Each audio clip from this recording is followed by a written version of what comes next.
தேவனுடைய நாமம் மகிமைப்படுவதாக. நம்முடைய ஆண்டவரும் இரட்சகரும் மீட்பருமாய் இருக்கிற கர்த்தராய் இருக்கிற இயேசு கிறிஸ்து நாமத்தினாலே உங்கள் அனைவருக்கும் என்னுடைய வாழ்த்துக்களை, ஓய்நாள் வாழ்த்துக்களை தெரிவித்துக் கொள்கிறேன். ஆண்டவருடைய வருகை சீக்கிரமாக இருக்கிறது. அவர் வருவதற்கு முன்பாக எல்லாரும் ஒரே டைட்டிலில் 3 பேர் பிரசங்கம் பண்ணாங்க. நோவா பிரசங்கம் பண்ணார், உலகம் அழியப்போகுது, மனம் திரும்புங்கன்னாரு. யோவான் ஸ்நானகன் பிரசங்கம் பண்ணார், அதே டைட்டிலில் தான், மனம் திரும்புங்க, பரலோக ராஜ்யம் சமீபம். தி கிரியேட்டர் கர்த்தராய் இருக்கிற இயேசு கிறிஸ்து பிரசங்கம் பண்ணார், மனம் திரும்புங்க. எத்தனை வருஷத்துக்கு முன்னாடி? அப்போவே அவ்வளவு பயங்கரமாக இருக்குது அப்படின்னா இப்போ எந்த அளவுக்கு இருக்கும்? ஒருவேளை இப்போ இயேசு கிறிஸ்து இருந்தார்னா எத்தனை பேரை வச்சு அந்த பிரசங்கத்தை மனம் திரும்புங்கிற ஒரே காரியத்தை வச்சு பேசியிருப்பார் அப்படின்னா, எனக்கு அன்பான தேவனுடைய பிள்ளைகளே, இந்த நாளிலே கர்த்தருடைய நாம மகிமைப்படும்படி எல்லாரும் மனம் திரும்ப வேண்டும் என்று சொல்லி பரிசுத்த ஆவியானவராக இருக்கிற தேவன் அவளோடு காத்து கொண்டிருக்கிறார். ஒரு பாடல் ஒன்றை பாடி கர்த்தருடைய வார்த்தைகளுக்காக நீமை கடந்து போக விரும்புகிறேன். இந்த பாடலை ஆண்டவராக இருக்கிற தேவன் இதை எழுதி பாடி வீடியோ பண்ணுவதற்கு தேவனாகிய கர்த்தர் கிருபை செய்தார். ஒரு சிறிய பாடல் தான் உங்கள் மத்தியிலே பாடுதல். தேவனுடைய நாம மகிமைப்படுவதாக.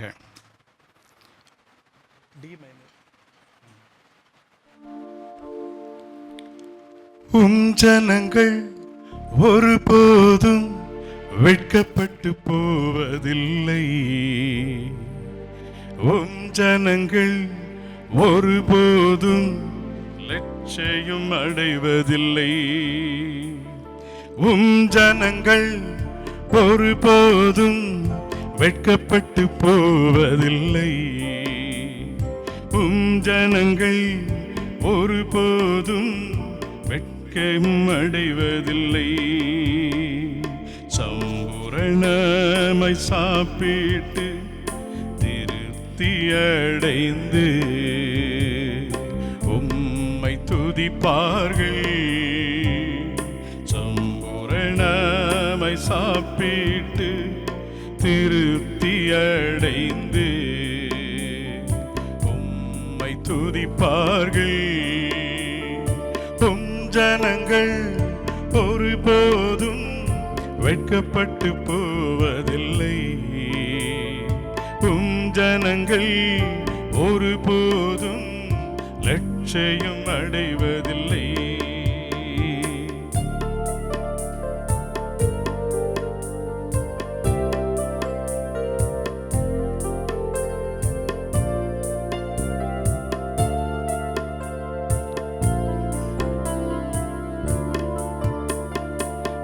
முழுவதும் வலை வீசி மீனொன்றும் கிடைக்கவில்லை, முழுவதும் வலை வீசி மீனொன்றும் கிடைக்கவில்லை. இயேசுவின் வார்த்தையை கேட்டபோது, இயேசுவின் வார்த்தையை கேட்டபோது வலை கிளிய மீன்கள் கிடைத்தது, வலை கிளிய மீன்கள் கிடைத்தது. ஜனங்கள் ஒருபோதும் வெட்கப்பட்டு போவதில்லை, ஜனங்கள் ஒருபோதும் லட்சியம் அடைவதில்லை.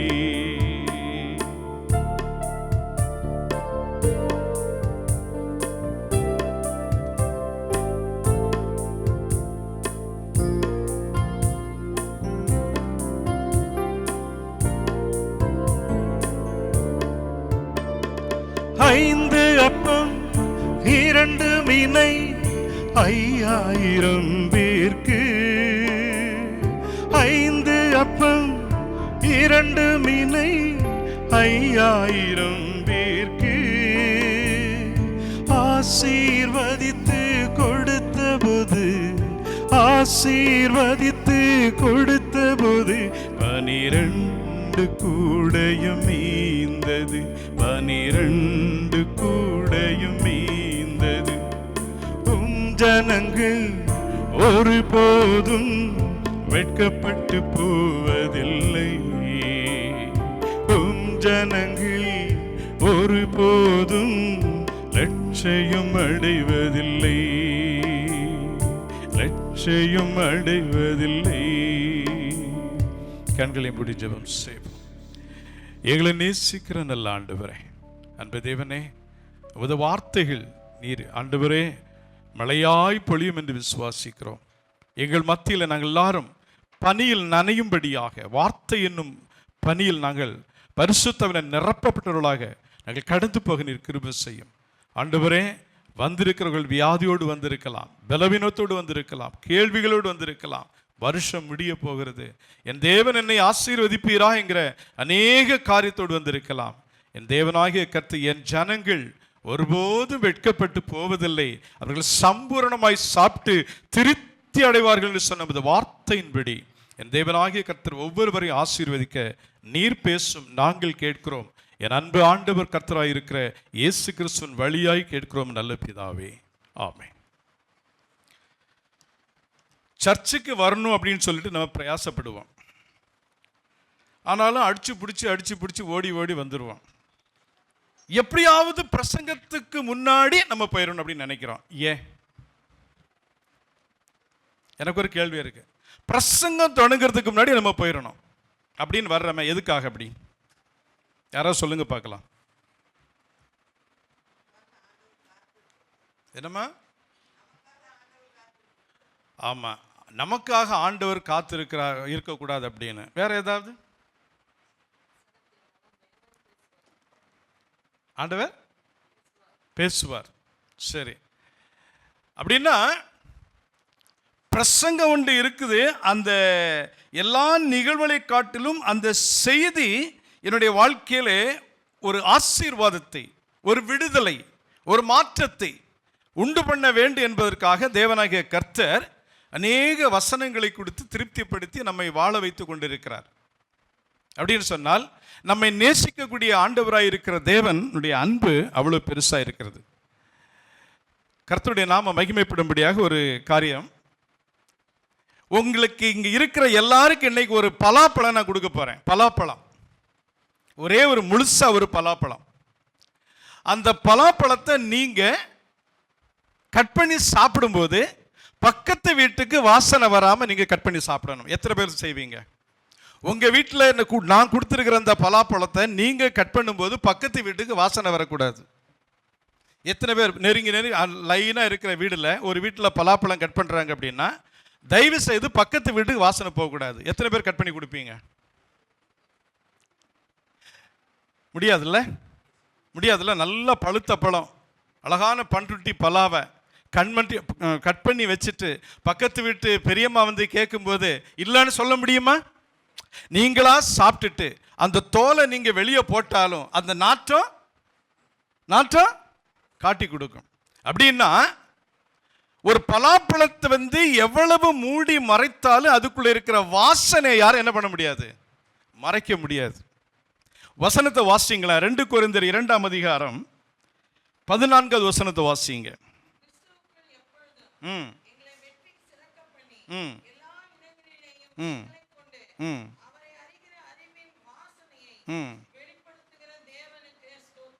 எதுக்கு ஸ்தோத்திரம்? ஆண்டவரே, நான் வாசனை இல்லாம இருந்தேன். எப்படி ஆண்டவருடைய வாசனை எப்படி இருக்குன்னு எனக்கு தெரியாது. வசனத்துடைய வாசனை எப்படின்னு எனக்கு தெரியாது. நாம புழுதியிலும் குப்பையிலும் இருந்து கொண்டிருக்கிறோம். ஆனால் கர்த்தராய் இருக்கிற இயேசுவிடத்தில் நான் இணையும் போது எனக்குள்ள என்ன வருது? இப்போ என்ன வருது? வாசனை வருது. எனக்கு அன்பான தேவனுடைய பிள்ளைகளே, நம்முடைய சரீரம் வந்து நாற்றம் பிடித்த சரீரம். இந்த சரீரத்துக்கு சர்ச்சுக்கு வரும்போது எவ்வளோ காஸ்ட்லியான ஸ்ப்ரேயெல்லாம் வாங்கி அடிக்கிறோம் நம்ம. பாருங்க, மாமா சிங்கப்பூர்ல இருந்து 2 கொண்டு வந்திருக்கிறார். அதை அடித்தா அந்த வாட்டி நல்லா இருக்கும் இந்த சேபத்து. அப்புறம் துபாயிலிருந்து பெரியப்பா அனுப்பி கொடுத்த ஸ்ப்ரே அடித்தோம்னா அது இதை விட பயங்கரமாக இருக்கும். உயிரோடு இருக்கும் போதே அவ்வளவு நாற்றம். அதுக்கு நம்ம என்ன போட்டு ஓட்டிட்டு இருக்கிறோம்? ஸ்ப்ரே போட்டு ஓட்டிட்டு இருக்கிறோம். செத்ததுக்கு பிறகும் ஸ்ப்ரே போட்டு தான் ஓட்டுறோம். பாடியை வச்சிருக்கும் போது பாடி நாருமே அப்படிங்கிறது, இந்த பாடி ஏற்கனவே நாரி தான் இருக்கு, அதுக்கு ஸ்ப்ரே போடுறோம். அப்படின்னா காஸ்ட்லியான ஸ்ப்ரே கிடைக்குமான்னு சொல்லிட்டு தேடிக்கொண்டிருக்கிறோம். ஒரு சின்ன கேள்வி, விலை உயர்ந்த ஒரு காஸ்ட்லியான ஸ்ப்ரே என்ன ரேட் இருக்கும் சொல்லுங்க? யாரா தெரிஞ்சவங்க சொல்லுங்க. விலை உயர்ந்த ஒரு காஸ்ட்லியான ஒரு ஸ்ப்ரே எவ்வளோ, என்ன ரேட் இருக்கும்? யாரா சொல்லுங்க. என்னையா? 8000 ரூபாய்க்கு அவர் ஸ்ப்ரே வாங்கி அடிச்சுட்டு இருக்கிறாரு. இதில் இப்போ உண்மை தெரிஞ்சுதான், ஐயா வீட்டில் ஸ்ப்ரே எவ்வளோக்கு வாங்குறாங்க? 8000 ரூபாய்க்கு வாங்குறாங்க. சரி, வேற இதை விட கொஞ்சம் காஸ்ட்லியா? நீங்க யூடியூப்ல பாருங்க, இம்பீரியல் மெஜஸ்டிக் அப்படிங்கிற ஒரு ஸ்ப்ரே 9 கோடி ரூபாய் ஒரு பாட்டில். 32 மணி நேரம் உடம்புல அப்படியே இருக்கும், அந்த வாசனை போகவே போகாது. அதை செய்யறதுக்கு 4 வருஷம் ஆகும். இது சித்தப்பா பெரியப்பா ஒரு ஆள் இருக்கிறாரு, அவருடைய வேலையை பார்த்தீங்கன்னா 13 கோடி ரூபாய். அப்போ ஒரு மனுஷனுடைய சரீரத்தில் இருக்கக்கூடிய நாற்றத்தை வெளியே தெரியாமல் மறைத்து கொண்டு போவதற்கு ஒரு ஸ்ப்ரே ஒன்று தேவைப்படுகிறது. இந்த ஸ்ப்ரே அடித்தாலும் அடிக்காவிட்டாலும் நம்முடைய உடம்பு நாற்றமா தான் இருக்க போகுது. ஆனால் பரலோகத்தின் தேவனாகிய கர்த்தர், பரிசுத்தம் உள்ள தேவனாகிய கர்த்தர், வேதம் சொல்லுகிறது, நான் பரிசுத்தர் ஆகையால் நீங்களும் பரிசுத்தம் பாருங்க. நான் வாசனையா தான் இருப்பேன், நீங்களும் எப்படி இருக்கணும்? வாசனையா தான் இருக்கணும்.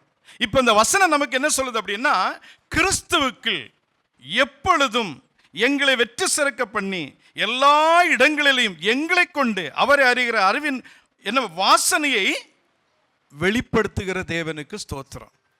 அப்ப நம்ம போகிற வருகிற எல்லா இடங்களிலும் நம்ம எப்படி இருக்கணுமா? கிறிஸ்துவுக்கு வாசனையா இருக்கிறோம்.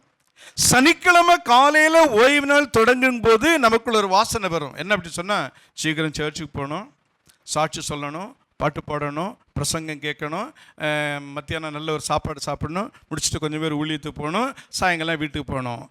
அதுக்கு பிறகு அடுத்த நாள் வரும்போது நம்முடைய நினைவுகள் எப்படி இருக்கிறது? எப்படி இருக்கு? யோசனை பண்ணி பாருங்க. இங்க ஆண்டு கர்த்தராய் இருக்கிற தேவனோடு கூட இருக்கும்போது நம்முடைய எண்ணங்கள், சிந்தனைகள் அது பயங்கரமா இருக்கிறது.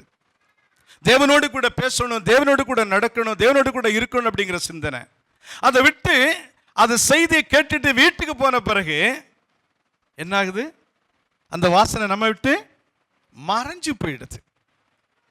ஆனால் வேதம் சொல்லுகிறது, இரவும் பகலும் கர்த்தருடைய வேதத்தில் தியானமாய் இருக்கிற மனுஷன் பாக்கியவான்.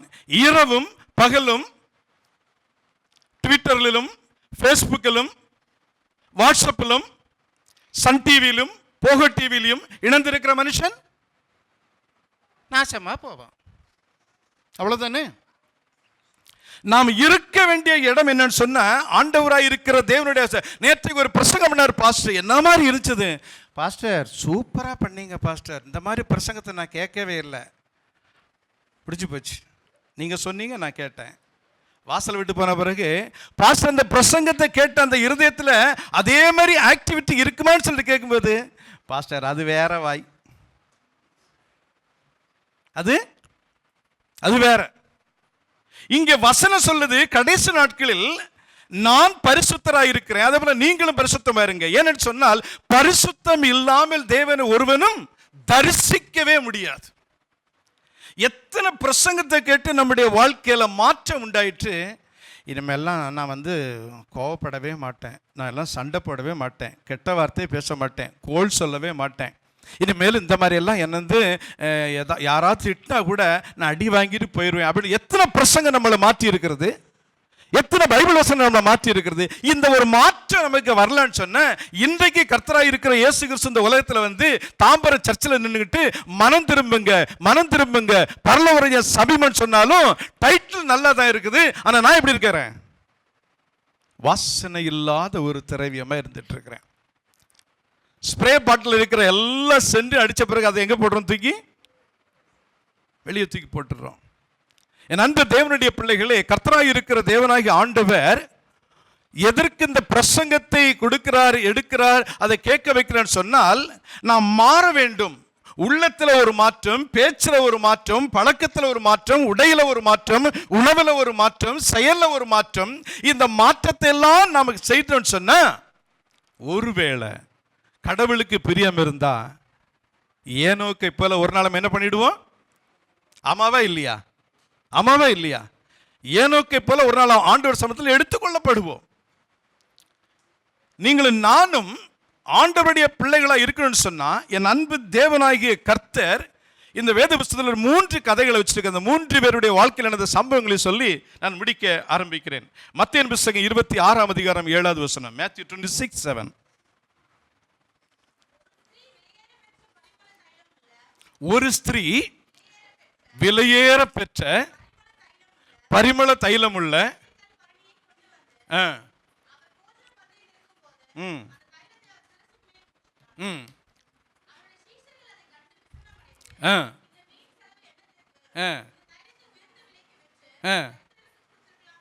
போதும். இங்கே ஒரு அம்மா தன்னுடைய பாவத்திலிருந்து தன்னுடைய பலவீனத்திலிருந்து சுகம் பெற்ற போது அவளுடைய வாழ்க்கையிலே ஆண்டவராயிருக்கிற இயேசு கிறிஸ்துவை அவள் பார்க்க முடிந்தது. யாருக்குமே செய்யாத ஒரு அற்புதத்தை தேவனாகிய கர்த்தர் அந்த மகளுக்கு ஆண்டவர் செய்தார். அந்த அம்மா சும்மா இருந்தாங்களா? பிரசங்கத்தை கேட்ட உடனே என்ன பண்ணாங்க? தன்னுடைய வீட்டில் இருந்த ஒயிட் ஸ்டோன், மிகவும் அழகான ஒரு விலை உயர்ந்த காஸ்ட்லியான ஒரு ஸ்ப்ரே, ஒரு தைலம், பரிமள தைலம். நம்ம கொடுப்போமா அந்த மாதிரி? நம்ம கொடுப்போமா? வெள்ளைக்கல் பரணி. சில வீடுகளில் போகும்போது இந்த பழைய சென்ட் பாட்டிலாம் வந்து ஷோகேஸில் வச்சுருக்கதை நான் எல்லாம் பார்க்க முடிஞ்சிருக்கேன். ஏன்னா சில சென்ட் பாட்டிலாம் வந்து ரொம்ப பார்க்குறதுக்கு பாட்டில் ரொம்ப அழகாக இருக்கும். சில வீடுகளில் போகும்போது இந்த பிராண்டி பாட்டில் இதிலலாம் டெக்கரேஷன் பண்ணி வச்சுக்கிறதே, ஃப்ளவர் போட்டு வைக்கிறேன் பார்க்குறேன். அது அவனுடைய குணம், இது இவங்களுடைய குணம். 2 பேருடைய வித்தியாசத்தை வீட்டில் போனால் கண்டுபிடிக்கலாம். அது ஒரு பக்கம். அப்போ அவ்வளவு அழகான ஒரு விலை உயர்ந்த நல்ல வாசனை உள்ள ஒரு திரைவத்தை அந்த கர்த்தராய் இருக்கிற தேவனுடைய சமூகத்தில் போய் ஆசீர்வாதத்தை பெற்ற போது, சுகத்தை பெற்ற போது, மறுவாழ்வுக்குள் வந்தபோது, பரிசுத்தத்தை பெற வேண்டும் என்பதற்காக அவள் எல்லாவற்றையும் மறந்து வீட்டில் இருக்கக்கூடிய விலை உயர்ந்த பரிமள தைலத்தை கொண்டு என்ன பண்ணாங்க? அந்த அம்மா கர்த்தராய் இருக்கிற இயேசு கிறிஸ்துடைய எங்க ஊத்துனாங்க? சிரசின் மேல் ஊற்றினாள். எங்க சீசர்கள் சொல்றாங்க, இது ரொம்ப காஸ்ட்லியானது, இங்கெல்லாம் கிடைக்காது, அதெல்லாம் சிங்கப்பூர் லண்டன்ல தான் கிடைக்கும். ஏமா நீ வந்து பேசாம அதை எடுத்து கொண்டு போய் யாருக்காவது வித்து அப்படி தரித்திர ஏழைகளுக்கு கொடுக்கலாமே, அவ்வளோ காஸ்ட்லியானது. நம்ம எல்லாம் சில இடத்துல எவ்வளோ காணிக்க போடுவோம்? எவ்வளோ காணிக்க போடுவோம்? ஒரு 5 ரூபா 10 ரூபா போட்டு பாக்கெட்டுக்குள்ளே நசுக்கிட்டு இருப்போம். ஃபஸ்ட் அங்கேயே ஒரு கணக்கு பண்ணுவோம், கால்குலேட் பண்ணிவிடுவோம், வருமா வராதான்னு. போட்டுட்டு ஒரு 50 ரூபா, 100 ரூபா, ஒரு 200 ரூபா, 500 ரூபா அதை கசைக்கு புளிஞ்சு எடுத்து போட்டுருவோம். நம்ம நினைக்கிற முன்னாடியே கடவுளுக்கு தெரியும் இவ்வளோ தான் எடுக்க போகிறோம் அப்படின்னு சொல்லி அவருக்கு தெரிஞ்சிடும். நம்ம 5 ரூபா 10 ரூபான்னு சொல்லி காணிக்க போட்டுட்டு, ஆனால் ஆண்டவராக இருக்கிற இயேசு கிறிஸ்துவில் நம்ம எவ்வளோ கேட்போம் தெரியுமா? ஆண்டவரே, என் மகள் அமெரிக்காவுக்கு செல்ல வேண்டும் படிப்பதற்காக, ஒரு 25 lakhs நீர் கொடுத்தீரன்னு சொன்னால் நலமாக இருக்கும் இயேசுவே. கொடுக்கறது எவ்வளவு? ஒரு 5 ரூபா 10 ரூபா, ஒரு 500 ரூபா, ஒரு 1000 ரூபாய். கேட்கறது எவ்வளவு? 25 lakhs 50 lakhs. ஆண்டவர் கொடுக்குறாரா இல்லையா? ஆண்டவர் கொடுக்குறாரா இல்லையா? கொடுக்குறார். ஆமென். என் அன்பு தேவனுடைய பிள்ளைகளே, இங்கே ஆண்டவருக்கென்று நாம் செலவிடப்படுகிற காரியத்திற்கு கணக்கில்லை. நம்முடைய எண்ணங்களும் சிந்தனைகளும் ஆண்டவராக இருக்கிற தேவன் நமக்கு கொடுக்கிறது விலையேறப்பட்டதாக இருக்கிறது. அது மகிமை உள்ளதாக இருக்கிறது, ஆசீர்வாதமாக இருக்கிறது. இவள் தன்னுடைய வீட்டில் இருந்த விலை உயர்ந்த பொருளை எடுத்து முதலாவது கர்த்தருக்கென்று அவள் கொடுத்தாள். நம்ம எத்தனை பேர் இன்றைக்கு எனக்கு கொடுத்திருக்கக்கூடிய என்ன, நான் இந்த சபைக்கு வரும்போது எனக்கு ஒன்றுமே கிடையாது, நான் வெறுமையாக இருந்தேன். இன்னைக்கு ஆண்டவர் நம்மை ஆசீர்வதித்திருக்கிறார். இந்த ஆசீர்வாதத்தில் எத்தனை பேர் கர்த்தருக்கு என்று கொடுக்கிறவர்களாக நம்ம காணப்படுகிறோம்? கொஞ்சம் யோசிச்சு பாருங்க. நான் வந்து வெளிய சபைகளுக்கெல்லாம் வந்து பிரசங்கம் பண்ண போவேன். பெரிய பெரிய சபைகள், ஒரு சபையிலையும் 3000 4000 பேர் இருக்கிற சபைகளெல்லாம் பேசுவேன். அப்போ அங்கே எனக்கிட்ட ஒரு சொன்னாங்க, ஒரு சபையில், ஐயா அந்த செவன்த் டே அட்வென்டிஸ்ட்னு ஒரு சபை இருக்கு, உங்களுக்கு தெரியுமான்னு கேட்டாங்க. நான் சொன்னேன் பார்த்துருக்குறேன் அப்படின்னேன். அந்த சபையில் மட்டும் நீங்கள் சேர்ந்தீங்க, அங்கே இருக்கிறவங்க சேர்ந்து அந்த சபையில் ஞானஸ்தானம் எடுத்துட்டாங்கன்னா அமெரிக்கா போகலாம். இந்த ஐயா சொன்னாங்க, ஒரு சாட்சி, மற்ற எனக்கு தெரியும், என்கிட்ட சொன்னது நாகர்கோவில் பட்டணத்தில் அந்த சர்ச்சில் நீங்கள் ஞானஸ்தானம் எடுத்தீங்கன்னா எங்கே போகலாம்? அமெரிக்கா போகலாம். அப்படி அவங்க மைண்டில் வந்து அப்படி தான் இருக்குது. ஐயா சொன்னது போல் அது ஒன்றுமே கிடையாது. நம்ம எங்கே போனோம்? இந்த சபை அமெரிக்கா லண்டனுக்கு அல்ல, பரலோகத்தின் தேவனாகிய கர்த்தருக்கு வாசம் பண்ணுகிற ஸ்தலத்துக்கு கொண்டு சேர்க்கக்கூடிய ஒரு சபை. ஆனால் நியாய தீர்ப்பு எங்க தான் தொடங்குது? இதே சபையில தான் கர்த்தராய் இருக்கிற தேவனுடைய நியாய தீர்ப்பும் தொடங்குகிறது.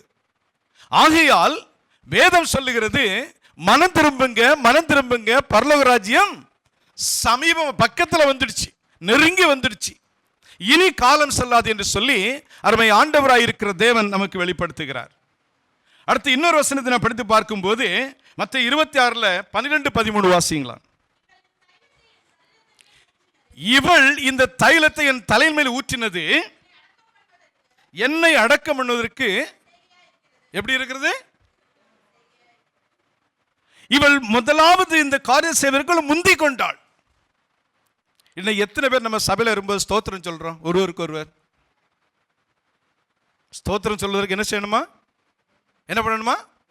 முந்திக் கொள்ளணும்னு சொல்லிட்டு நம்ம போய் சொல்லும்போது ஸ்தோத்திரம் எப்படி ஆத்திரத்தில் பார்த்துட்டோமே, கேட்டுட்டோமே, ஸ்தோத்திரம் பிரதர், ஸ்தோத்திரம், வேற வழி. இந்த உள்ளத்தின் ஆழத்தில் இருந்து தேவனாகிய கர்த்தர் ஒரு மாறுதலை, ஒரு வித்தியாசத்தை ஆண்டவராய் இருக்கிற தேவன் இந்த கடைசி நாட்களிலே கேட்க விரும்புகிறார். மனம் திரும்பாத பட்சத்தில் அந்த தோட்டத்தில் இருக்கக்கூடிய அந்த கனி கொடுக்காத அந்த மரத்தை நீ வெட்டி போடு என்று சொல்லி தேவனாகிய கர்த்தர் அங்கே உத்தரவு கொடுக்கிறார். நீங்கள் நானும் ஏதோ ஒரு விதத்தில் கனி கொடுக்கக்கூடிய பிள்ளைகளாக, வாசனை உள்ள பிள்ளைகளாக, மற்றவர்களுக்கு பிரயோஜனம் உள்ள பிள்ளைகளாக, ஆவியின் கனியை குடிக்கக்கூடிய ஆண்டவருடைய பிள்ளைகளாக இருக்க வேண்டும் என்று சொல்லி ஒரு மனம் திரும்புதலை தேவனாகிய கர்த்தர் இந்த ஓய்வு நாளின் தொடக்க வேளையிலே உங்கள் எல்லாரிடத்திலும் ஆண்டவராக இருக்கிறதை எதிர்பார்க்கிறார். முடியுமா? நம்மால் அதை கொடுக்க முடியுமா? பிரசங்கம் ஒரு மனுஷனை மாற்ற வேண்டும். வசனம் ஒரு மனுஷனை மாற்ற வேண்டும். இந்த பிரசங்கம் நன்றா இருக்குன்னு சொல்லிட்டு நம்ம சொல்லுவதை காட்டிலும் இந்த பிரசங்கம் எனக்கு பிரயோஜனமாக இருந்தது, என் பாவத்தை சுட்டி காட்டினது. வசனம் சொல்லுகிறது, பரிசுத்த ஆவி உங்களில் வரும்போது அவர் பாவத்தை குறித்தும் நீதியை குறித்தும் நியாய தீர்ப்பை குறித்தும் சும்மா சிரிச்சுக்கிட்டே தமாஷா பேசுவார். அப்படி நான் சொல்லியிருக்கேன், அப்படியே சொல்லியிருக்கேன். கண்டித்து உணர்த்துவார். பேதுரு எழும்பி நின்று பிரசங்கம் பண்ண ஆரம்பித்தார். 3000 பேர் கேட்டாங்க, பேதுருவே நாங்கள் என்ன செய்ய வேண்டும் என்று சொல்லி கேட்டான். ரட்சிக்கப்பட்டார்கள். நீங்கள் நானும் இன்றைக்கு அந்த ரட்சிப்புக்குள்ளாக வரவில்லை என்று சொன்னால், இன்றைக்கு கர்த்தராய் இருக்கிற இயேசு இங்கே வருவார் என்று சொன்னால் எத்தனை பேர் ஆயத்தமாக இருந்து கொண்டிருக்கிறோம்? யோசித்து பாருங்க. தன்னுடைய ரட்சிப்புக்கு, தன்னுடைய விடுதலைக்கு, தான் நித்திய ஜீவனுக்கு பெற வேண்டும் என்பதற்காக அந்த மகள் ஆண்டவர் எனக்கு செய்த அற்புதங்களை எல்லாம் நினைத்து என்னிடத்தில் வேற ஒன்றும் கொடுக்க இல்லை. என்னை இந்த ஸ்ப்ரேயை அடிக்கிறதுக்கு தகுதியான ஒரே ஒரு மனுஷன் யாருன்னா அந்த நசரேயனாகிய இயேசு கிறிஸ்து, அது அவருக்கு தான் சொந்தம் என்று சொல்லி தன்னுடைய வீட்டில் இருந்த மிகவும் காஸ்ட்லியான விலை உயர்ந்த அந்த தைலத்தை கொண்டு இயேசுடைய மேல கையில கொடுத்து நீங்க யூஸ் பண்ணுங்கன்னு சொல்லல. அவருடைய இருதயம் பேசுறது, இவர் தலையின் மேல ஊற்றி விட்டாள். அந்த வீடு முழுவதும் எப்படி இருந்திருக்கும்? வாசனை இருந்திருக்கும். என் அன்பு தேவனுடைய பிள்ளைகளே, கொஞ்சம் யோசித்து பாருங்க. நம்முடைய வாழ்க்கையில் யோவான் 6ஆம் அதிகாரத்தில் ஒரு கதையை படிச்சிருக்கிறோம். நம்ம கர்த்தராய் இருக்கிற இயேசு கிறிஸ்து பிரசங்கம் பண்ணி கொண்டே இருக்கிறார்.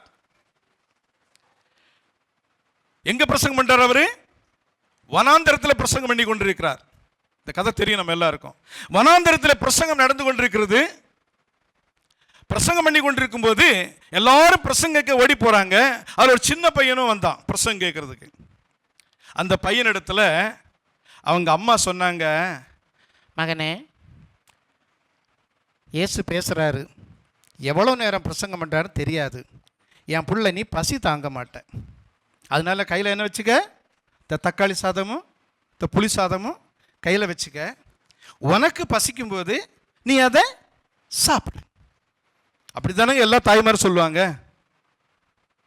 இயேசு எவ்வளோ நேரம் பிரசங்கம் தெரியாது, நீ பசி தாங்க மாட்ட, உனக்கு பசிக்கும் போது இந்த சாப்பாடு நீ சாப்பிட்டுங்கன்னு 5 அப்பத்தையும் 2 மீனையும் கொடுத்து அனுப்புனாங்க. அந்த அம்மா அந்த பையனுக்கு கொடுத்து அனுப்புனாங்க.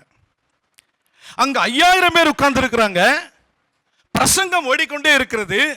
என்னதான் பிரசங்கம் ஓடிக்கொண்டிருந்தாலும் பசிக்கும் இல்லை. பசிக்குமா பசிக்காதா? பசிக்கும் இல்லை. அப்போ ஆண்டவராய் இருக்கிற தேவனை கேட்கிறார், எல்லாருக்கும் பசிக்குமே, இவங்களுக்கு ஆகாரம் கொடுக்கணும். ஐயா, இவ்வளவு பேருக்கு ஆகாரம் என்ன பண்ண முடியும்? எங்களால முடியாது, இவ்வளவு பணமும் கிடையாது, அது பட்டணத்தில் போய் வாங்கணுமே. உங்களிடத்துல ஏதாவது இருக்கிறதா? ஆண்டவர் கேட்டார், உங்களிடத்துல ஏதாவது இருக்கிறதா? என் அன்பு தேவனுடைய பிள்ளைகளே, உங்களிடத்துல இல்லாத ஒன்றை தேவனாகிய கர்த்தர் ஒருபோது கேட்க மாட்டாருங்க. உங்கள்கிட்ட இல்லாத எந்த பொருளை இயேசு கேட்கவே மாட்டார். உங்கள்கிட்ட என்ன இருக்கிறோ அதை தான் ஆண்டவராய் இருக்கிற தேவன் கேட்பார். உனக்கு பாட தெரியுமா? வந்து நின்று பாடு. உனக்கு பிரசங்கம் பண்ண தெரியுமா? பிரசங்கம் பண்ணுங்க. உங்களுக்கு சாட்சி சொல்ல தெரியுமா? சாட்சி சொல்லுங்க. உங்களுக்கு மியூசிக் பண்ண தெரியுமா? மியூசிக் பண்ணுங்க. எதுவுமே பண்ண முடியலையா? போய் 10 பேருக்கு நீங்க என்ன ஆண்டவரை பத்தி சொல்லுங்க, இல்ல ஜெபம் பண்ணுங்க, இல்ல பைபிளை பத்தி சொல்லுங்க, இல்ல யாருக்காவது ஜெபிங்க. ஒன்னும் தெரியாதுன்னு சொல்லி உட்கார்ந்து இருக்காரு. உனக்கு தெரியும். உங்கள்ட்ட என்ன இருக்குன்னு கேட்டார். ஐயா, ஒரு சின்ன பையன் இருக்கிறான், அவனுக்கு அவன் பையன் மட்டும் சாப்பாடு வச்சிருக்கிறான் அப்படின்னு சொல்லியிருக்கிறாங்க. சரி, அந்த பையன்கிட்ட போய் சாப்பாடு வாங்குங்க. அந்த பையனிடத்துல போய் அவங்க அம்மா அவனுக்காக கொடுத்த சாப்பாடை கேட்ட உடனே அந்த பையன் கொடுத்துட்டான். பைபிள் அப்படி தானே இருக்கு? அப்படி தானே இருக்கு? அடம் முடிச்சானா? இல்லை எனக்குன்னு சொன்னானா? அப்படின்னா அங்க நடந்த சம்பவம் என்ன? கர்த்தராய் இருக்கிற இயேசு கிறிஸ்து பிரசங்கம் பண்ண பண்ண பண்ண செய்ய வார்த்தைகள் வந்து அந்த சிறுவனுடைய இருதயத்தை பிளந்தது. அவர் சாதாரண கர்த்தர் அல்ல. கல்லுகளை கூட அப்பமாக்க அவரால் முடியும். அவர் வார்த்தையினால் அதிசயங்கள் அற்புதம் நடக்கும். பேய்கள் ஓடும், குருடன் பார்க்கிறான், நொண்டி நடக்கிறான், சப்பானி நடக்கிறான், ஊமையன் பேசுகிறான். எல்லாவற்றையும் கேட்டிருந்த அந்த சிறுவன், பெரியவங்க கூட கொடுக்கல, அந்த சிறு பையன் இடத்துல போய் கேட்ட போது அந்த பையன் என்ன பண்ணான்? இந்த சாப்பாடை அப்படியே எடுத்து கொடுத்துட்டான். கொண்டு வந்து சாப்பாடெல்லாம் முடிச்சிட்டாங்க. எத்தனை சீசர்கள்? எத்தனை கூட?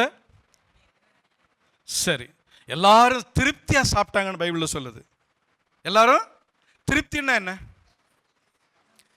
எப்ப அட்ஜஸ்ட் பண்ணி கொஞ்சம் பார்த்து பார்த்து கொடுங்கப்பா, பார்த்து சாப்பாடு பத்தாது இருந்தாலும் பின்னாடி அதாவது ஃபஸ்ட்டு வந்து சாம்பாரை கொடுங்க, அதுக்கப்புறம் ரசம் ஆக்கிருங்க, அதுக்கப்புறம் அப்படியே கொஞ்சம் தண்ணி, அந்த மாதிரிலாம் கிடையாது. ஃபுல்லாக சாப்பிட்டு அப்படின்னு சாப்பிட்டு முடிக்கிற அளவுக்கு கொடுத்து முடிச்சோன்னே இப்போ பேலன்ஸ் பார்க்குறாங்க. எவ்வளோ இருக்கு? 12 கூடை. இப்போ ஒரு கேள்வி, இந்த 12 கூடையும் யாருக்கு? அந்த 12 கூடை பேலன்ஸ் வந்துச்சு இல்லைங்க. பிஸ்னஸ் பண்ணுறவங்க யாராக இருந்தீங்கன்னு எங்களுக்கு தெரியும். முதலீடு போட்டவங்களுக்கு தான், முதலீடு பிஸ்னஸில் வியாபாரத்தில் முதலீடு போட்டவங்களுக்கு தான் அந்த 12 கூடையும். ஆளுக்கு ஒரு கூடையா அவங்க வீட்டுக்கு எடுத்துகிட்டு போகிறாங்க. அந்த பையனுடைய வீட்டில் வருஷத்துக்கு 12 மாதம், அந்த 12 மாதத்துக்கு ஒரு மாதத்துக்கு ஒரு கூடை. யோசித்து பாருங்க. கொடுங்கள் அப்பொழுது கொடுக்கப்படும். ஆண்டவர் எவ்வளவு அற்புதம் செய்தார் பாருங்க. எத்தனை பெரிய ஆச்சரியம். அந்த சிறு பையனிடத்துல கேட்ட உடனே அவன் ஆண்டவராய் இருக்கிற தேவன் கேட்கிறவர் அல்லவா, சிருஷ்டிகர் கேட்கிறார் அல்லவா என்று சொல்லி அவன் அந்த பிரசங்கத்தை கேட்ட மாத்திர உள்ளம் அவருக்காக அங்கே திறவுண்டது. இந்த எத்தனை பேர் அப்படிப்பட்ட ஊழியத்தை செய்றீங்க? யோசித்து பாருங்க. நம்ம எப்ப கேட்டாலும் ஏசப்பட்ட என்ன கேட்கிறோம்? இயேசுவே, என்னை காப்பாற்றி, என் மனைவியை காப்பாற்றி, என் பிள்ளைகளை காப்பாற்றும். பக்கத்து வீட்டுக்காரங்களாம் நல்லா தான் இருக்கிறாங்க ஆண்டவரே, ஆனாலும் என் பிள்ளை மட்டும் இப்படி இருக்கிறான் ஆண்டவரே, எனக்கு கொடுங்க ஆண்டவரே. எனக்கு எனக்கு எனக்கு என் குழந்தைக்கு, எங்கள் வீட்டுக்காரே, மச்சானுக்கு, மாமன், அப்படி தான் கேட்டிருக்கிறோம். அவருக்கு தெரியும். நீங்களும் நானும் கர்த்தருடைய ஊழியத்துக்காக, ஊழியக்காரர்களுக்காக, திருச்சபையில் கஷ்டப்படுறவர்களுக்காக, கண்ணீர் வடிக்கிறவர்களுக்காக, துன்பப்படுறவர்களுக்காக, ஊழியம் இன்னும் இன்னும் வலுவடைய பண்ணும்படியாக ஆண்டவருக்கு என்று கொடுக்க கொடுக்க ஒவ்வொரு மாதத்துக்கு ஒரு கூடை கொடுத்து ஆசீர்வதித்தது உண்மையா இருந்தா உங்களுடைய வாழ்க்கையிலையும் இந்த வருஷத்தை தேவனாகிய கர்த்தர் ஆரம்பத்தை காட்டிலும் முடிவை ஆசீர்வாதமாய் சம்பூர்ணமாய் திருப்தியா கொடுக்க போகிறார். ஆமென். நீ விசுவாசித்தால், நம்பிக்கை இருந்தாதாங்க நடக்கும், இல்லைன்னா நடக்காது. என்கிட்ட வந்து ஒரு 65 கண்ணு தெரியாதவங்க இருக்கிறாங்க. 3 மாதத்துக்கு ஒரு முறை நீங்கள் பார்த்துருப்பீங்க, ட்ரெயினில் அந்த பாட்டு பாடி பிச்சை எடுப்பாங்க. ஒரு சில பேருக்கு இங்கேயும் வருவாங்க. அவங்களுக்கு ஒரு 5 பிள்ளைகளுக்கு ஸ்கூல் ஃபீஸு ஒரு 1.5 லட்சம் ரூபா.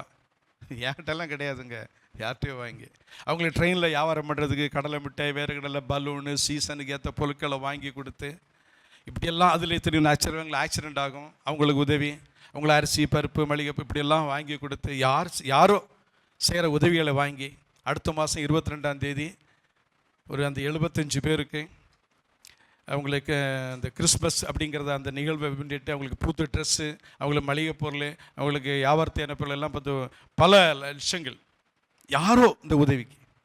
யோசித்து பாருங்க. எனக்கு அன்பான தேவனுடைய பிள்ளைகளே, நம்முடைய ஆண்டவராக இருக்கிற தேவன் நம்மிடத்தில் கேட்பது இல்லாத ஒன்றை ஒருபோது நம்மிடத்தில் கேட்க மாட்டார். எதை கொடுத்திருக்கிறாரோ அதிலிருந்து ஒன்றை ஆண்டவராக இருக்கிற தேவன் சொல்றார், நீ கொடுத்து பார், நீ கொடுத்து பார் என்கிற ஒரு சத்தத்தை தேவனாய் கர்த்தர் கொடுக்கிறார். அதே பார்த்தீங்க, அது இன்னொரு கதையில் பார்த்தீங்கன்னா, யோசேப்பு தன்னுடைய வாழ்க்கையில் செய்யாத ஒரு பாவத்துக்காக எங்க போய் இருந்தாரு? 2 வருஷம் ஜெயிலில் இருந்தார். 2 வருஷம். நம்ம எல்லாம் என்ன பண்ணியிருப்போம்? தப்பு செய்யாமல் உள்ளே போயிருப்பான். இவன் நல்ல கிறிஸ்தவனாக இருந்தால் 15, 20, 1 மாதத்துல பெயிலில் வந்திருக்கலாம்ல. இவன் தப்பு பண்ணியிருப்பான். அதனால தான் 2 வருஷம் போட்டிருக்கிறான். அந்த 2 வருஷமும் அந்த ஜெயிலில் யோசேப்பு செல் குரூப் பிரேயர்ஸ் நடத்திட்டு இருந்தார்.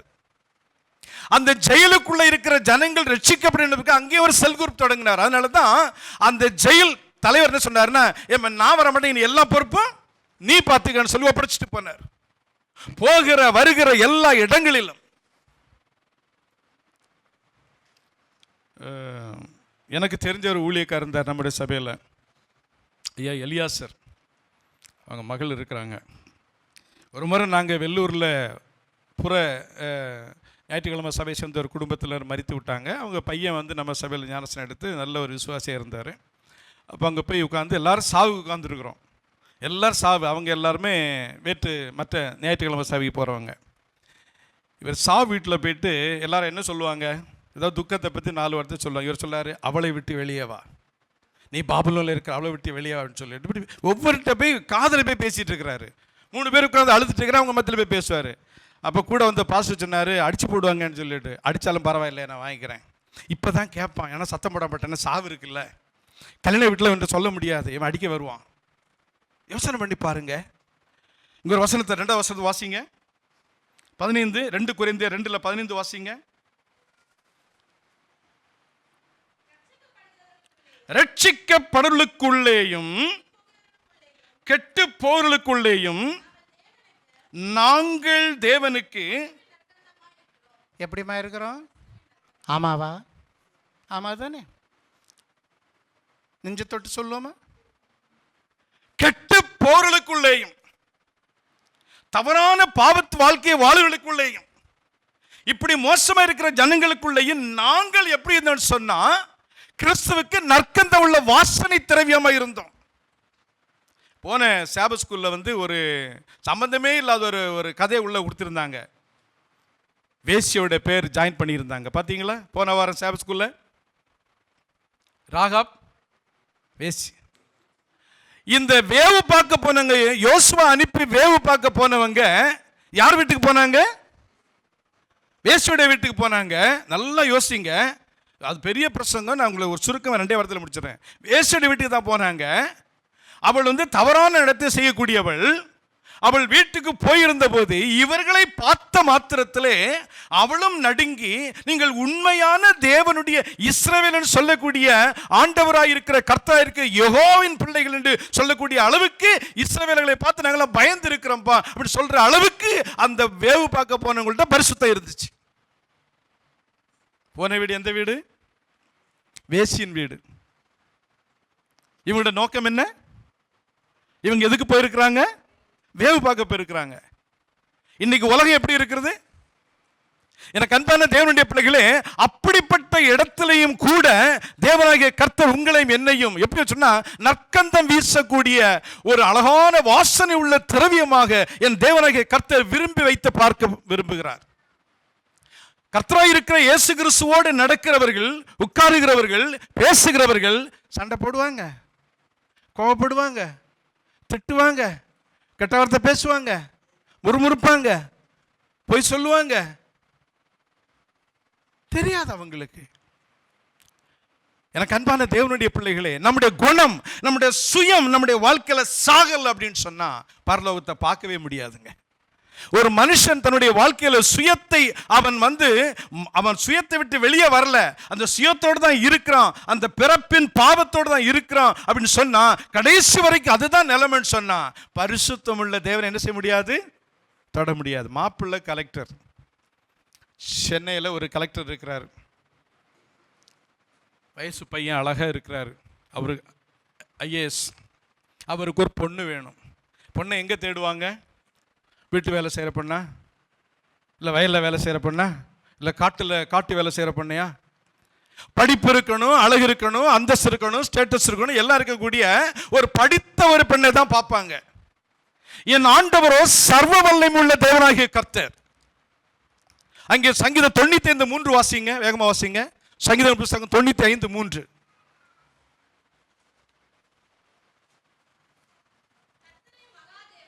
என்ன சொல்றாரு? கர்த்தரே மகாதேவனும் எல்லா தேவர்களுக்கும் மகாராஜா, த கிங் ஆஃப் கிங். பரலோகத்தின் தேவனாகிய கர்த்தர், த கிரியேட்டர், ராஜாதி ராஜா. அவருக்கு நான் மனவட்டியாக மாறப்போறேன் சொன்னா, நான் அழுக்கான ட்ரெஸ்ஸோட, நான் அழுக்கான சிந்தையோட, நான் அழுக்கான பாவத்தோட, தீய நோக்கத்தோட நான் இருந்தேன்னு சொன்னா அந்த மாப்பிள்ளை எப்படி என்ன கட்டிக்குவாரு? யோசனை பண்ணி பாருங்க. அவர் மணவாளன், இந்த சபை அவருக்காக காத்துட்டு இருக்கிறது. அவர் கூப்பிடும் போது நான் ஆயத்தமா இல்லைன்னு சொன்னா அவர் எப்படி இந்த சபை குறித்தும் என்னை குறித்தும் அவர் நினைப்பார்? எனக்கு அன்பான தேவனுடைய ஜனமே, என்றைக்கு நம்முடைய சுயம் சாகிறதோ, என்றைக்கு நம்முடைய சுயம் சாகிறதோ அன்றைக்கு தேவனாகிய கர்த்தர் பேசுகிறது நம்ம காதலில் கேட்கும். அதான் விருத்த சேதனம், அதான் ஞானஸ்தானம். ஆண்டவராய் இருக்கிற தேவனோடு கூட இருக்க 12 அப்போஸ்தலர்களும் ஆண்டவராய் இருக்கிற கிறிஸ்துவோடு கூட இருந்தாங்க. அதனால அவங்க அவங்களை குறித்து பைபிள்ல என்ன சொல்லு சொன்னா, அப்போஸ்தலர் 11ஆம் அதிகாரம் 24 இருந்து வாசிங்களா. அப்போஸ்தலர் 11ஆம் அதிகாரம் 24 இருந்து. என்னம்மா? யாராம்? அப்ப அவங்களுக்கு எப்படி இருக்கணுமா? அவன் நல்லவனும் பரிசுத்த ஆவியினாலும் விசுவாசத்தினாலும் யாருமா இருக்கணும்? ஊழியம் செய்யறவங்க, விசுவாசியா இருக்கிறவங்க, பரலோகத்துக்கு போகணும்னு ஆசைப்படுறவங்க. முதல்ல என்ன கேரக்டர் இருக்கணுமா? நடக்கிற காரியமா இது பிரதர்? இவ்வளவு டீப்பா எல்லாம் இயேசு கிறிஸ்து எல்லாம் நம்மகிட்ட சொன்னார்னா அதெல்லாம் கட்டுப்படி ஆகாது. அவன் நல்லவனா இருக்கணுமா? கர்த்தராய் இருக்கிற தேவனை பார்க்கணும், மணவாளனை சந்திக்கணும்னா நீ முதல்ல எப்படி இருக்கணும்? நல்லவனும், இரண்டாவது பரிசுத்த ஆவியினால் நிறைந்தவனும், அடுத்தது விசுவாசம் உள்ளவனுமா இருக்கணும். அடுத்தது அவன் வாசிங்க, அதேதான். இப்படி நல்லவங்களும் ஆவியினால் நிரப்பப்பட்டவங்களா இருந்தனால அநேக ஜனங்களை போய் பேசும்போது அநேக ஜனங்களை எப்படி சேர்த்துட்டாங்க? கர்த்தருக்குள்ள சேர்த்தாங்க. அடுத்த வசனத்தை வாசிங்க. இல்லம்மா, 26வது வசனமா? அவர்கள் 1 வருஷ காலமாய் எங்க கூடியிருந்தாங்க? அப்ப பிரிஞ்சு போகலன்னு தானே அர்த்தம். எங்க கூடியிருந்தாங்க? சபையோடு கூடியிருந்து அநேக ஜனங்களுக்கு உபதேசம் பண்ணினார்கள். என்னம்மா? முதல் அந்த அங்க நல்லவர்களும் பரிசுத்தாவி பெற்றவர்களும் விசுவாசிகளை இருந்து ஊழியம் செய்தவங்க. அப்படி செய்தனால அந்தியோகியாவில் முதல் என்ன பேர் கிடைச்சிச்சு? இவர்கள் கிறிஸ்தவர்கள். என் அன்பு தேவனுடைய பிள்ளைகளே, நீங்களும் நானும் இன்றைக்கு கிறிஸ்தவங்க I am a Seventh-day Adventist, I am a Christian சொல்லிக் கொண்டு இருக்கிறோம். கிறிஸ்து இல்லாத சரீரம், செத்து போன சரீரம். அந்த பாடியில எத்தனை ஸ்ப்ரே அடிச்சாலும் அந்த பாடியோட நாற்றம் போகாது. இங்க சிங்கப்பூர் சென்ட் அடிச்சு பாருங்க, துபாயில இருந்து கொண்டு வந்து அடிச்சு பாருங்க, பாடியில அந்த ஸ்ப்ரே அடிச்சா அது நாறிட்டு தான் இருக்கும். யோசனை பண்ணி பாருங்க. நான் நாற்றம் பிடித்தவனாக இருக்கிறேன்னா அல்லது நான் வந்து வாசனை திரவியமாக இருக்கிறேன்னா? இன்னொரு வசனத்தை வாசிங்க. ஏசாயாவின் புஸ்தகம் 1ஆம் அதிகாரம் 13 வாசிங்க. ஏசாயா 1:13 வாசிங்க.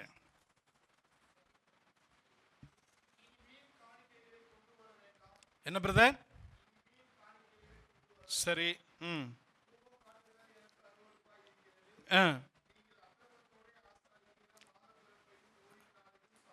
அப்படியா சொல்லுது வசனம்? அப்படியா சொல்லுது? நம்மளை பற்றியா சொல்லுது? அது என்னோட பைபிள் அதான் இருக்குது. உங்கள் பைபிள் அப்படி தான் இருக்கோ? பரவாயில்ல போல இருக்கு, கரெக்டாக தான் எழுதிருக்கு போல இருக்கு. மறுபடியும் அதை வாசிங்க.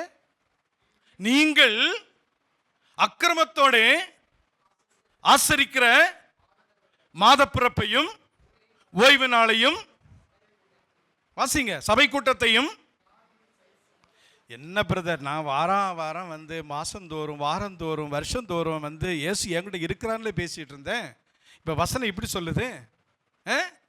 எப்படி இருந்துச்சு அது? அடுத்த வாசிங்க. உங்கள் மாத பிறப்புகளையும் உங்கள் பண்டிகைகளையும் என் ஆத்துமா என்ன செய்யறது? வெறுக்கிறது. அடுத்தது, நீங்கள்லாம் வாரம் வந்து மன்னிப்பு கேட்டு அடுத்த நாள் காலையில் மறுபடியும் விடிஞ்சோன்னா அதே கோல் சொல்கிறனால இதை கேட்டு நான் என்ன ஆயிட்டேன்? என்ன கேட்டேன்? இயேசு கேட்குறாரு, என்னையே ஏமாத்துறியாடா நீ? ஏண்டா முகத்தை பார்க்காம உள்ளத்தை பார்த்து உன்னை வந்து அழகா இங்கே வந்து நான் கரெக்ட் பண்ணுறேன், என்னையே நீ பார்க்குறிய, என்கிட்ட ஏமாத்த பார்க்குறிய? யோசனை பண்ணி பாருங்க. அவருடைய இமைகள் சோதி தருகிறது. நம்ம அப்படி உட்கார்ந்துருக்கும் போது, இப்போ நான் ஒரு வீட்டுக்கு நான் போயிருக்கிறேன், விசிட்டிங் போயிருக்கிறேன், பைபிள் ஸ்டடி போயிருக்கிறேன். எனக்கு ஒரு கஷ்டம். நான் போன உடனே பார்க்குறேன் 5 சவரனில் ஒரு தங்க செயின் ஓரமாக இருக்குது. அந்த தங்க செயின் எனக்கு கிடைச்சா நல்லா இருக்குது. ஆண்டவர் என்ன சொல்லும் போதே கடவுள் பண்ணிட்டார். அதுக்கு போல நான் பிரசங்கம் பண்ணாலும் பாட்டு பாடினாலும் சோத்திரம் சொன்னாலும் ஆசீர்வதிச்சாலும் போன உடனே செயினை பார்த்தோன்னா என்ன ஆயிடுச்சு? எனக்கு இச்சை வந்துடுச்சு. யோசிச்சு பாருங்க, அவருடைய இமைகள் நம்மை சோதி தருகிறது. நீங்கள் என்ன? அடுத்த வசனத்தை வாசிங்க. நீங்கள் உங்கள் கைகளை விரித்தாலும் என் கண்களை உங்களை விட்டு மறைக்கிறேன். நீங்கள் மிகுதியாய் ஜெபம் பண்ணினாலும் சொல்லுங்க கேளேன். போதும். யோசனை பண்ணி பாருங்க. எக்ஸாம் பேப்பர் இவ்வளோ டப்பா இருக்குது, கொஸ்டின் பேப்பர் இவ்வளோ டஃப்பாக இருக்குது. எப்படி எக்ஸாம் எழுத முடியும்? இதுக்கு எப்படி நம்ம பரலோகத்துக்கு போக போகிறோம்? எந்த நிலைமையில? இதுக்கெல்லாம் நம்ம கீழ்ப்படியணுமா என்ன? என் அன்பு தேவனுடைய பிள்ளைகளே, காலம் கடைசி. மனம் திரும்புங்க, பரலோக ராஜ்யம் சமீபமாக இருக்கிறது. என் ஜனங்களே மனம் திரும்புங்கன்னு சொல்லி தேவனாகிய கர்த்தர் மறுபடியும் நம்மை பேசி கொண்டு இருக்கிறார். வாசிங்களா ஏசாயா 58:13. வேகமாக வாசிங்க. ஏசாயா 58:13. ஏசாயா 58:13. என் பரிசுத்த நாளாகிய ஓய்வு நாளிலே உனக்கு இஷ்டமானது செய்யாதபடி உன் காலை விலக்கி உன் வழிகளின்படி நடவாமலும். இது கூட தப்பு. இஷ்டமானது செய்யாமலும். என்ன பிரதர், நடக்கிற காரியத்தை இந்த வசனம் நமக்கு வேண்டாம், இதை விட்டுருவோம். இது நம்மளை ரொம்ப டீப்பா குத்துது. உன் சொந்த பேச்சை பேசாமலும் ஓய்வு நாளை மனமகிழ்ச்சியின் நாள் என்று கர்த்தருடைய பரிசு. என்ன நாள் இது? கிரியேட்டர். 6 நாளும் தேவனாகிய கர்த்தர் படைத்தார், 7ஆம் நாள் ஓய்ந்திருந்தார். இது அவர் கொடுத்த நாள்ல நாம வந்து உட்கார்ந்து இருக்கிறோம். அதான் அங்க சொல்லப்படுது, என்னுடைய பரிசுத்த நாள். ஒன்னு அதை வந்து அசிங்கப்படுத்தி சொன்னது யார்? ஆண்டவர் கேட்கிறார். நான் ஃபேஸ்புக்கில் வந்து ஓய்வு நாளை குறித்து ஒரு பிரசங்கத்தை பண்ணியிருந்தேன் ஃபேஸ்புக்கில். அப்போ அந்த பிரசங்கத்தை இப்போ ஒருவர் வெளியே இருந்து ஃபாரின்ல இங்கேருந்து அவர் கேட்டார், ஏன் பிரதர் ஓய்வு நாள் பேசுனீங்க, ஓய்வு நாள் என்ன அவ்வளோ முக்கியமானு கேட்டார். நான் என்ன அவ்வளோ பேர் முக்கியமானு கிடையாது, ஆனால் ஒரு வசனத்தை படிக்கும்போது எனக்கு கொஞ்சம் வித்தியாசம் இருந்தது. எங்கே சொல்லுங்க பார்க்கலாம் அப்படின்னாரு. அப்போ யாத்திரை புஸ்தகம் 31ஆம் அதிகாரத்தில் சொல்லியிருந்து, ஓய்வு நாளில் வேலை செய்கிறவன் சொல்லுங்களா கொலை செய்ய வேண்டும். ஆமாவா?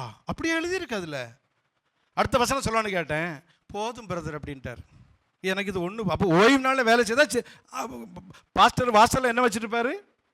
வீச்சர்வா வச்சுருப்பாரு வந்தோம் அப்படின்னா. அப்போ இப்படிப்பட்ட வசனங்கள் நம்மை தேற்றுகிறதா, நம்மை ஆற்றுகிறதா, நம்மை பலப்படுத்துகிறதா, நம்மை ஆண்டவராய் இருக்கிற தேவனோடு கூட சேர்க்கிறதா காணப்படுகிறதா? நீங்கள் நானும் ஆராதிக்கிற தெய்வம் யார்? கொஞ்சம் யோசித்து பாருங்க என் அன்பு தேவனுடைய பிள்ளைகளே. ஒரு சாதாரண ஒரு ஸ்திரீ தன்னுடைய வாழ்க்கையில பாவ மன்னிப்பு கிடைத்த போது, சுகம் உண்டான போது, விடுதலை உண்டான போது, தன்னை முழுமையாக ஆண்டவருடைய சமூகத்தில் கொடுக்கிறதுக்கு அவள்கிட்ட இருந்தது என் வீட்டில் இருக்கக்கூடிய அந்த ஒயிட் ஸ்டோன்ல இருக்கக்கூடிய அந்த பரிமள தைலம் வேற யாருக்கும் பொருந்தாது, இதுக்கு அந்த ஆண்டவராக இருக்கிற இயேசுக்கு தான் பொருந்துன்னு சொல்லிட்டு அவர் தலைவலியா கொண்டு ஊத்திட்டாங்க அந்த தைலத்தை. இன்னைக்கு நம்முடைய தைல குப்பி எப்படி இருக்கு யோசனை பண்ணி பாருங்க. கடைசி 2 வசனம் பிரசங்கி 10:1 வாசிங்களா? பிரசங்கி 10:1.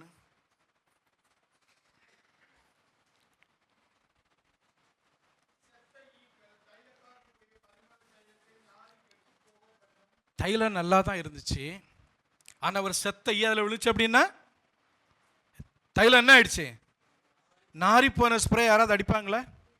யாராவது அடிப்பாங்களா? நீங்களும் நானும் நம்முடைய வாழ்க்கையில் பாவம் என்கிற அந்த செத்த விழாம எத்தனை பேர் பாதுகாத்து கொண்டிருக்கிறோம்? சில நேரங்கள் அந்த பாவம் நம்மளை நாற்றப்படுத்தி கொண்டு போகுது.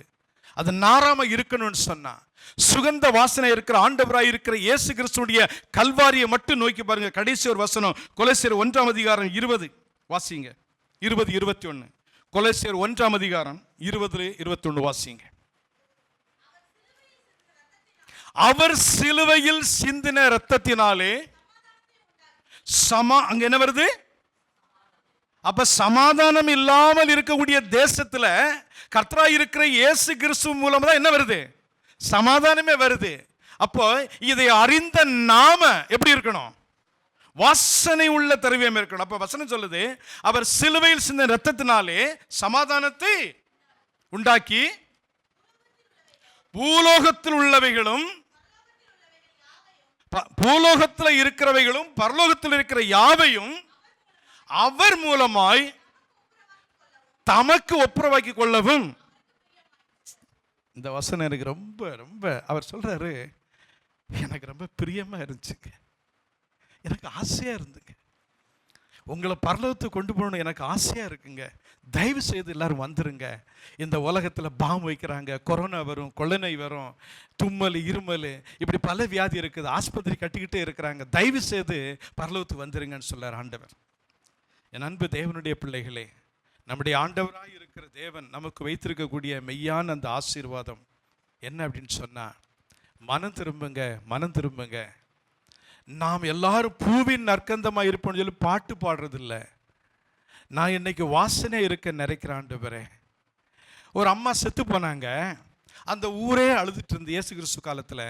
அப்போ இயேசு கிறிஸ்து வர்றாரு, ஏன் செத்ததுக்கு ஏன் இவ்வளோ பேர் இப்படி அழுறீங்க அப்படின்னு சொல்லிட்டு. அப்போ அந்த அம்மா கொடுத்து என்ன சாட்சி சொன்னாங்க? 4 அது இல்லை, அந்த அம்மா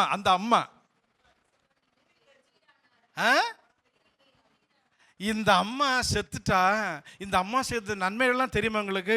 சட்டை இல்லாதவனுக்கு சட்டை தைச்சு கொடுப்பாங்க, காசு இல்லாதவனுக்கு காசு கொடுப்பாங்க. ஏன்னா அவன்கிட்ட இருக்கு, இல்லாதவன் அவன்கிட்ட கேட்க மாட்டாரு. இப்படி இந்த ஊருக்குள்ள என்னெல்லாம் செய்யணும்னு நினைச்சாங்களோ அதெல்லாம் அவங்க செய்வாங்க. அதனால அவங்க இன்னும் உயிரோடு இருந்தா நல்லா இருக்குன்னு ஏசப்பட்ட அவங்க எல்லாரும் விண்ணப்பம் பண்ணின போது ஆண்டவர் செத்தவளை எழுப்பினாரா இல்லையா?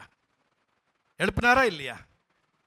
எனக்கு அன்பான தேவனுடைய ஜனமே, நீங்களும் நானும் ஒருவேளை இந்த உலகத்தில் மரித்து போகலாம், ஆனால் இயேசுவின் இரத்தம் ஒரு நாள் நம்ம என்ன சேர்க்கும்?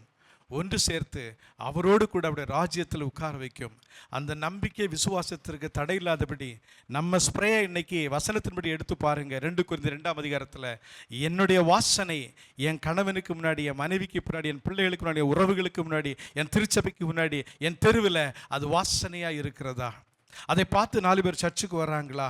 அதுக்காக நான் ஜெபிக்கிறேன்னா, எத்தனை பேர் என்னுடைய வாழ்க்கையில் நான் வந்து உதவியாக இருக்கிறேன். நான் என் தெருவில் போகும்போது ஒருவன் எப்போ பார்த்தாலும் சட்டை துணி இல்லாமல் இருப்பான், அவனுக்கு ஒரு சட்டை வாங்கி கொடுத்துருக்கலாமே.